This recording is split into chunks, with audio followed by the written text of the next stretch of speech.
Guys இன்னைக்கு நம்ம பார்க்க போறது 2026ல தான் தேமுதிகவுக்கு ஒரு ராஜ்யசபா சீட் கிடைக்கும் அப்படினு அதிமுக வந்து அறிவிச்சிருக்காங்க. அத பத்தி தான் இந்த வீடியோல வந்து பார்க்க போறோம். சோ என்ன நடந்து அப்படிங்கறத பார்க்கலாம். 2024ல நாடாளுமன்ற தேர்தலுக்கு முன்னாடி அதிமுக கொடுத்த வாக்குறுதியின்படி தேமுதிகவுக்கு ஒரு சீட் கொடுக்கப்படும் என்பது பேசு பொருளா இருந்துச்சு. 2 நாட்களுக்கு முன்னாடி கூட தேமுதிகவுக்கு ராஜ்யசபா சீட் அளிக்க வேண்டியது அதிமுகவின் கடமை.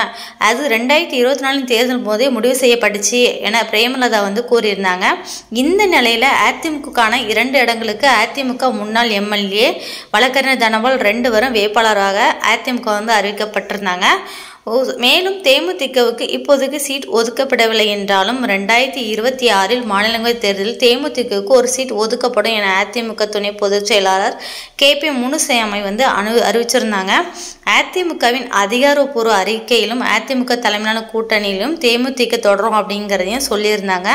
2026 நடைபெறவுள்ள நாடாளுமன்ற மாநில உறுப்பினர்களின் பதவிக்கான தேர்தலின் போது தேமுதிகவுக்கு ஒரு மாநில உறுப்பினர் பதவியை அதிமுக வழங்கும் என்று எடப்பாடி பழனிசாமி ஒப்புதலோடு தெரிவிக்கப்பட்டிருக்கு.